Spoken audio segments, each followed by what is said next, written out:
Hello and welcome back to another episode of Critical Reactions with your host Bryan. We're going to continue on with this week's theme, exploring the genre of technical death metal, metal that's heavy, death related, but also more technical and progressive maybe in the composition or more likely the playing itself. Today we're going to be looking at the band Revocation. The song in question is Invidious. Let's dive in and see what Revocation is bringing to the table today.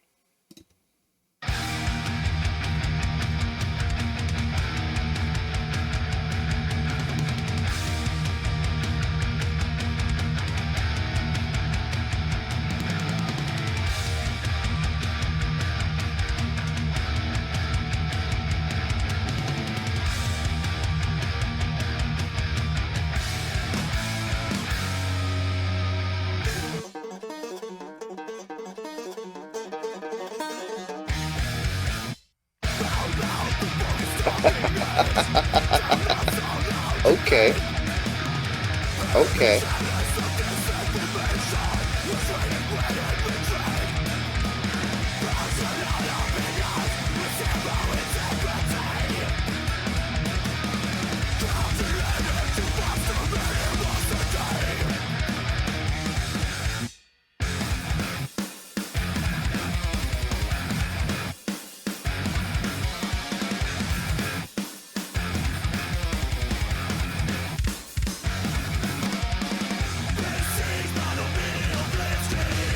Hitting that heavy groove here.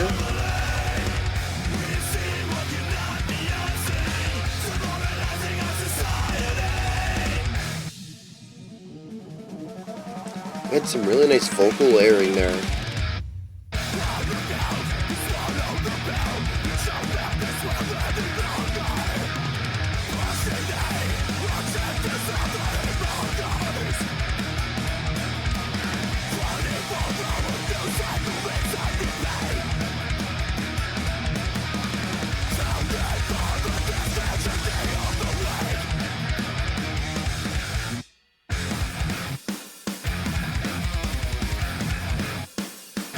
Harmonically, though, it doesn't feel like death metal, and we'll touch on that later.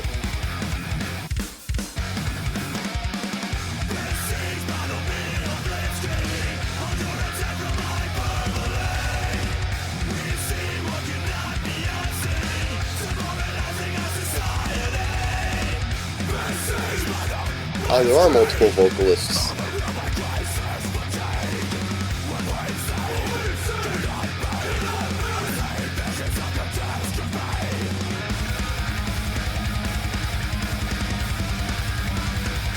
Oh, that drum work, man. I love the atmosphere from the guitars too, but the drums are making this section.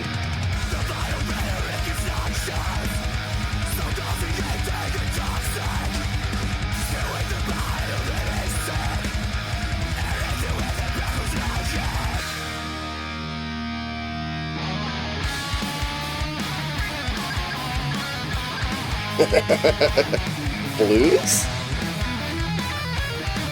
Well, a little spicy, but definitely a blues foundation.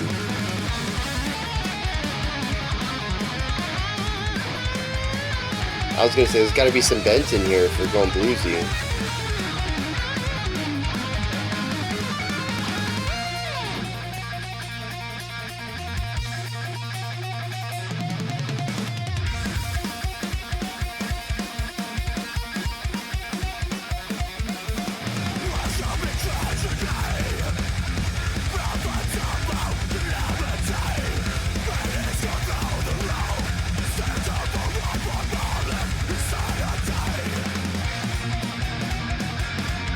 I do like this lick though, it brings some nice levity to the track.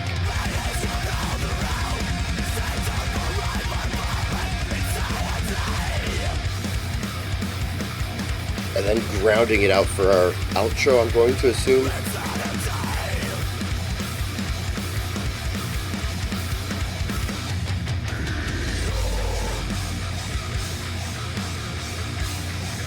Got this halftime going.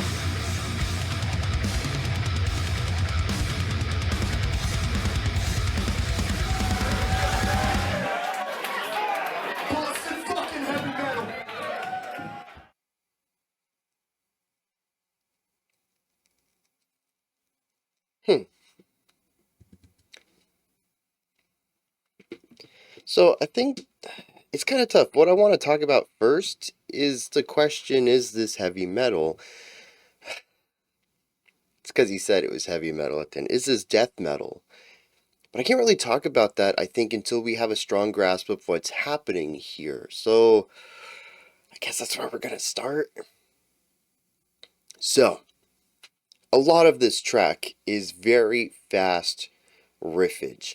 The bass shows up very little in the production. I can hear what they're doing occasionally if I really, really listen in, but they are not very key to the general sound here. They provide a nice floor as far as just these low tones, but they don't really sound like they're moving a lot. And the couple of times that we did get a shot of the bass player, it was when they were holding notes out during some sort of transition into a next section. So I didn't really get a good listen or a good visual of what the bassist was doing.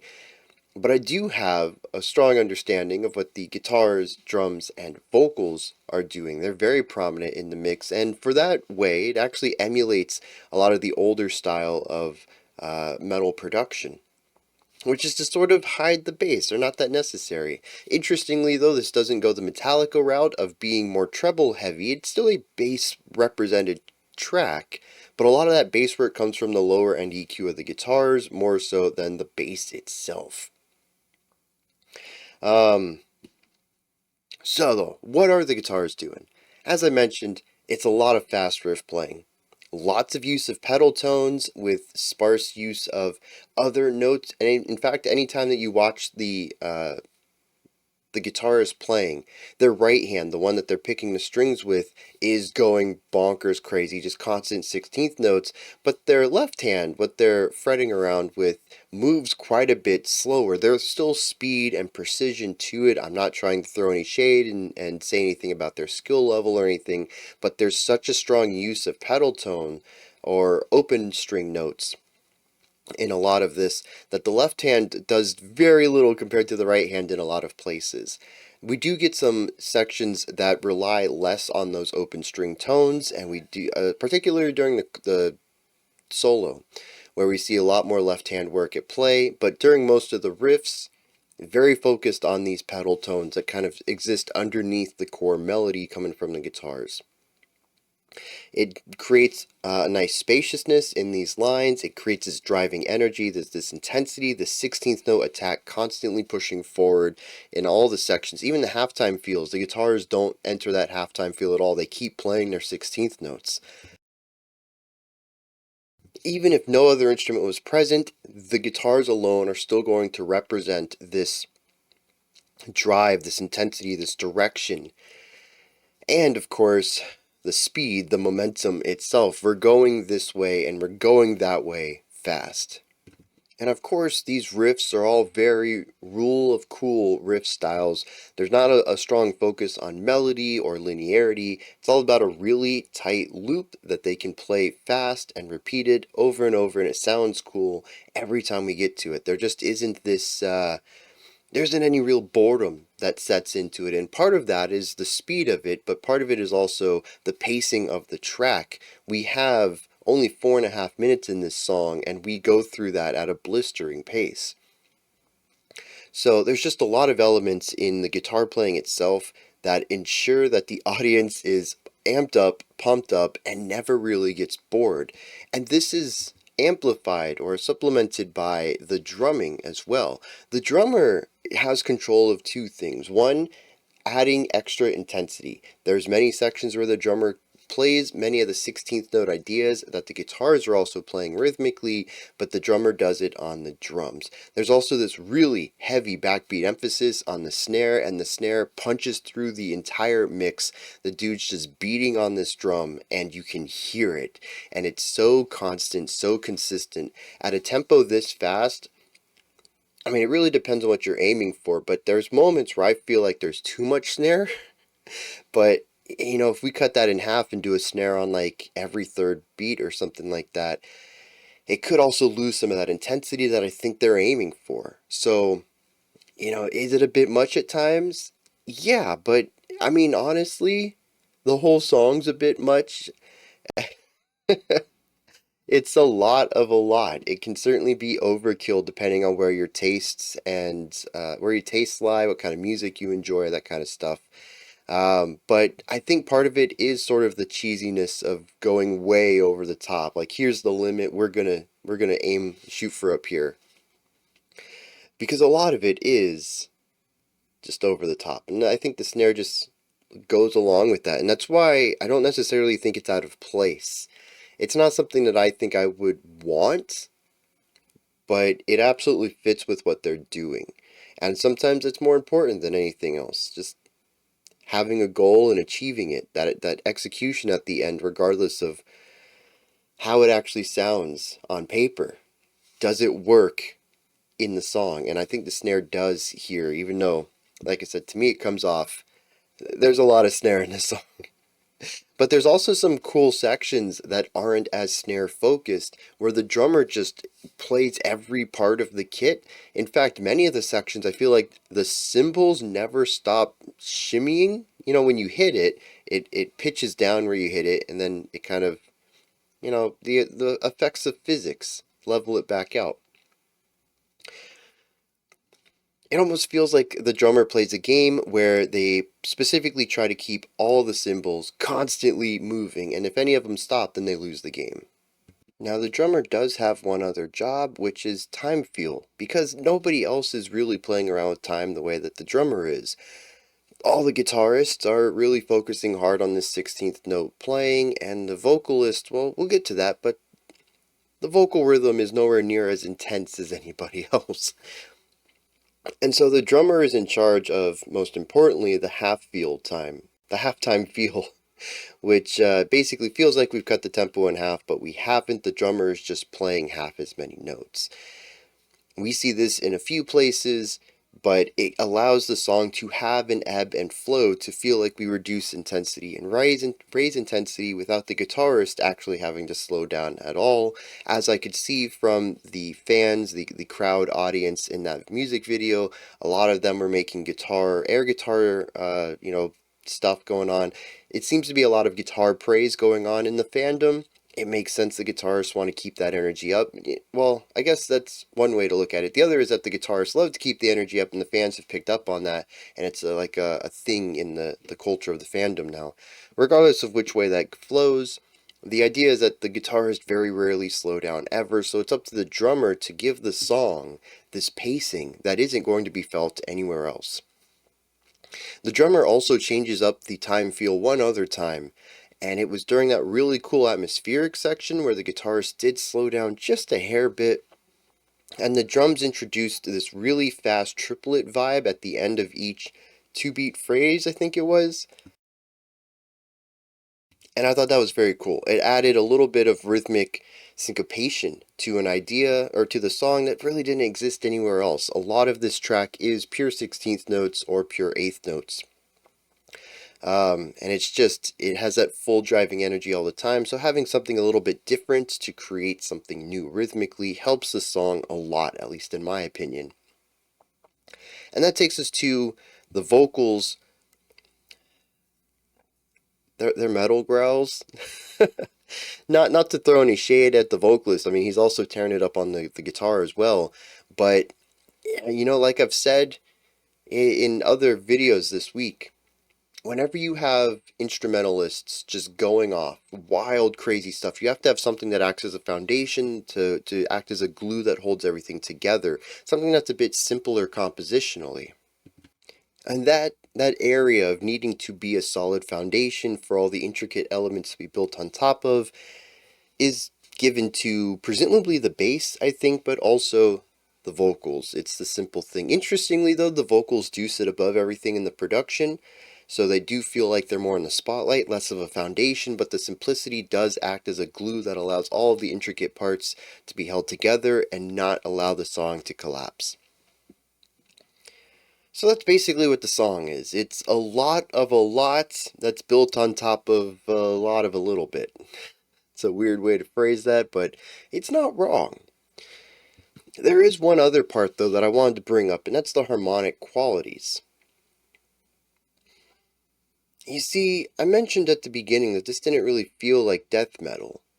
And it doesn't. It's the note choices they use. It's the combinations of notes, the intervals between them, what chords they allude towards. Technical death metal is a lot of notes, as we've heard in most of the bands this week. But so is thrash metal, and really to me what sets them apart is what type of chords are utilized. I'm not going to sit here and tell you, oh, I heard this specific chord in this specific mode, which means it's this specific genre. I don't have that kind of ear for hearing chords, but what I will tell you, though, is that the verse of this song reminds me of Ace of Spades.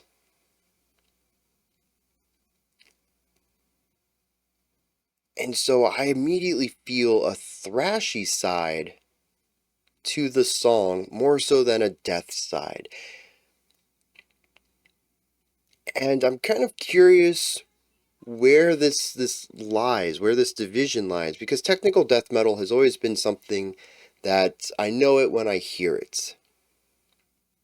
And then this gets thrown my way during Technical Death Week, and I'm like, wait, this doesn't sound like death metal. This just sounds like really fast metal.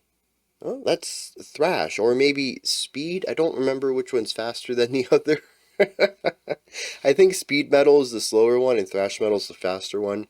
Regardless, though, that's what it reminds me of. But it's not that exclusively. We do have, as I mentioned, there is this rising energy that we have at times, harmonically, where it feels like the whole song has this uplift. That's the thrashier parts, but we do have these sections that emphasize a darker, lower, centered, grounded feel as well, such as the very outro of this track. Those do feel to me be a bit more death metal oriented as far as the harmonic qualities go.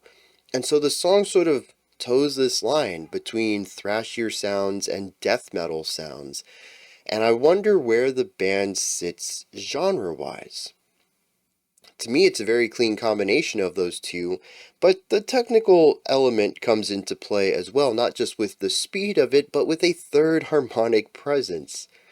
Yeah, you guys thought I forgot about the bluesy guitar solo? Yeah, this was a very fast blues rock idea here, where the guitarist decided to solo.